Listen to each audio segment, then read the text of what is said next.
Hello YouTubers, Alaska Prepper here. Happy Thursday to all of you. I hope you're all having a great day. Thank you very much to all of you that joined in on yesterday's live stream. Had a great time, even though it was a little bit shorter. And for those of you that did not stay till the end, you all know that I'm kind of senile. My daughter said that if she were to be able to go back in time 100 years and could take one thing, she says she would take her phone. All right, I actually came back at the end of that live stream and told you all that, but a lot of you had already left because you thought we were signing out. So she said she would take her phone, and then I asked her, well, there's no cell phones back then 100 years from now, and how will you charge your phone? There were no cell phone towers. And then she started thinking about it a little bit more, and she said, well, I would just invent those things. So anyways, ladies and gentlemen, I want to put this out right now. That way you may not see this in the news or see the headline or see someone else talking about it and get scared about this. There's no reason to get scared. The U.S. is buying $290 million worth of anti-radiation drugs for use in nuclear emergencies. I'm going to go over this article really quick, but right now let me tell you all. Should you be worried that the U.S. is buying this? Well, I've already skimmed through this article, and it seems that the U.S., and it makes sense that they would, that the government or whatever agency is involved here keeps a stock supply of this anti-radiation medication on hand. I'm not sure how long they keep it for or how much, but when I take a look at the amount here, $290 million worth, and I do some simple math, if they're only paying $20 per bottle of that anti-radiation medication, and each bottle is good for about a month, meaning that it brings about 65 milligram pills, which is enough for 1 month supply for one adult. It only comes out to about 14 or so million 1 month doses. Not nearly enough for everyone. And of course, as I've already told you in the past several times, the government is not there for you. You better believe that those doses will be going to their people first. And their people meaning their families, the people that are already there, etc., in order to allow government to continue in a case like this. And for those of you that are wondering, should I have something like this? In my opinion, absolutely. You should. Not necessarily because of a nuclear war, but because you just never know what could happen. Something may happen to a nuclear plant where it implodes, just like what happened in Japan here a few years ago, like what happened in Chernobyl, is it? Yeah, Chernobyl, many decades ago. And you just never know. So it's a great idea to be prepared for everything if you can. If you can't get these, one of the things that I've heard, I'm not a medical professional, that helps with eliminating radiation from inside your body is apple juice. It's the pectin inside of apple juice. So drink apple juice on a regular basis and you should be good to a certain extent. But I would recommend personally that you have some kind of anti-radiation pills like this on hand just in case. I do. In addition to that, I have iodine, which can be applied topically. Right? In my opinion, remember, I'm not a medical professional, so you have to do your own research. But what I'm saying is this, that even in this, I'm diversified. I have different forms of this that I can use if the time ever came. Hopefully it never does. Now, what are the probabilities of there being a nuclear war? Now, you know, I would have to say that the probabilities are much higher today than they were maybe a few years back. And even if it doesn't happen here in the United States, the way that the airstream works around the world, if it happened halfway across the world, then maybe it could make it to where we live. So being prepared, even with this, in my opinion, is a good idea. But should you be worried that you start digging a bunker in the back of your yard? No. Should you be worried that you start stocking up on these like crazy? Do it as your budget allows and as your preparations allow. First and foremost, you need water, you need food, you need energy, you need warmth, you need shelter, you need self-defense, you need medical. Right? Get all of those things out of the way first. This is one of those things that I would call a peripheral or an extension to your preps. First, get those things that are going to save your life immediately if any kind of disaster happens. And those things that I previously mentioned will be life-saving in any disaster because everybody needs to drink, eat, they all need shelter, warmth, they need medication if you're on any specific medication. And of course, as you saw yesterday on the video that I put out, you need self-defense. Look at what's going on in Florida now with the looting. even though it's been days after the hurricane has already passed through. And before we start, ladies and gentlemen, talking about Hurricane Ian, if you would like to help out with Hurricane Ian survivors, I put out a video yesterday. The thumbnail has myself and my grandson on it. Watch that video. There's no monetary contribution that is being asked of you. Just you watching that video will allow us as a community to help those survivors of Hurricane Ian. And that video tells it all. It's only about 9 or 10 minutes long, I believe, but you get the gist of it in the first couple of minutes of the video. So if you want to help without having to dig in your pockets, without it costing you 1 red cent, go watch that video, please. All right, we can help out as a community.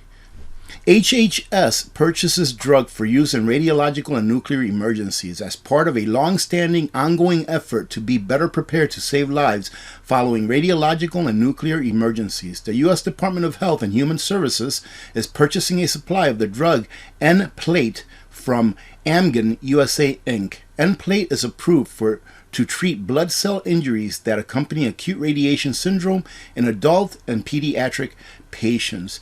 The one thing that I would be more curious about, ladies and gentlemen, is what congressmen, congresswomen, and or senators have stock in this Amgen company. All right.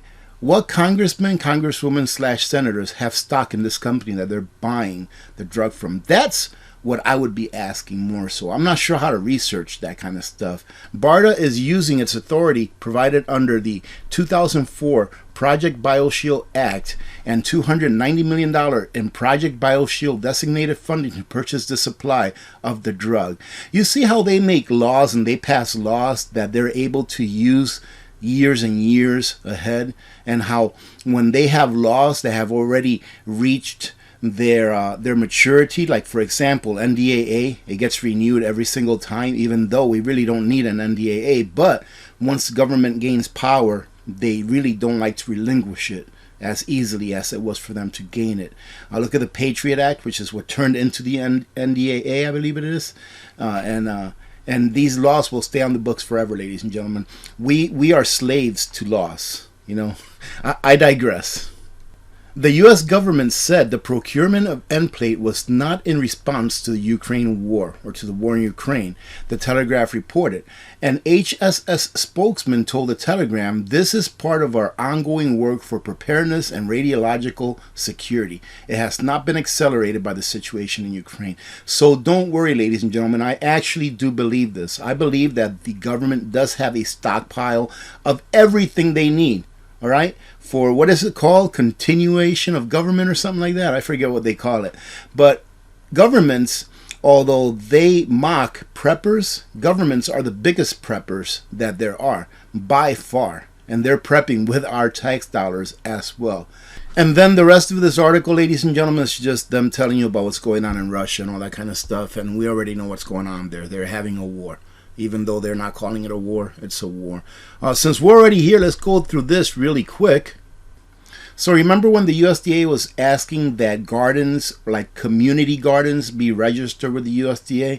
Now they switched it to where they want to ask that all gardens, even if you have a garden in your backyard, be registered with the USDA. The problem with that is, ladies and gentlemen, is that the American people, this is not going to be a success. In my opinion, this will not be a success. Maybe it will be to a very small scale, but the problem is that the American people have lost so much trust, especially in the USDA and the CDC and the federal government in general and all of its branched out offices, that this is not going to be a success. In my opinion, would I register my garden if I had one? I guess technically I had a small garden last year. I did produce a few pounds of potatoes, but would I register my garden with the government? Absolutely not. Why in the world do you want to give them more information than what they've already got? And guess what? If you have a garden, they'll find out that you have a garden, even if you don't have it registered. I think they're just trying to see who will be compliant with this request. With artificial intelligence, they can find out everyone in the United States that has a garden, unless they have it undercover. Remember that story that I talked about here a while back, maybe a month or two ago, where in Australia, the taxing department, or the tax department for residential taxes, they used artificial intelligence to take pictures of a large area, and they identified over 20,000 homes that had not registered having an in-ground pool with the tax authorities, and they are now taxing them. So for them to ask us to register is just for them, in my opinion, seeing who will comply.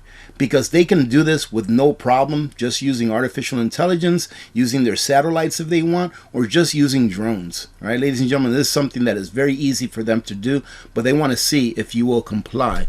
And over here in the bottom, I went ahead and marked something where it kind of talks about what I just talked about.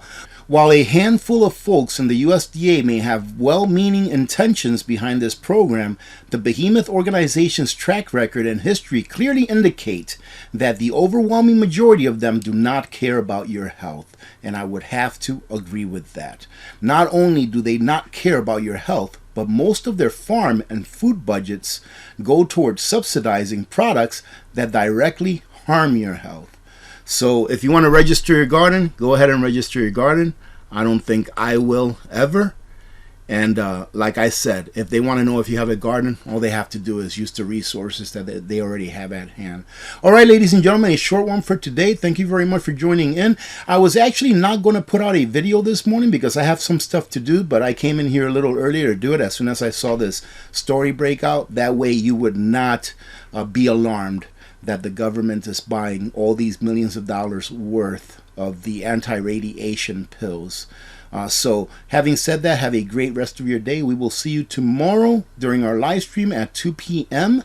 Alaska time, 6 p.m. Eastern time. Hope you have a great day for the rest of your day. Remember to be good to each other. When good people do good things happen. Remember to reach one, teach one, and repeat. If we all did this, the world would be a better place, and you know that it will be a better place. Many blessings to all of you and your families. I'm Alaska Prepper. I am out.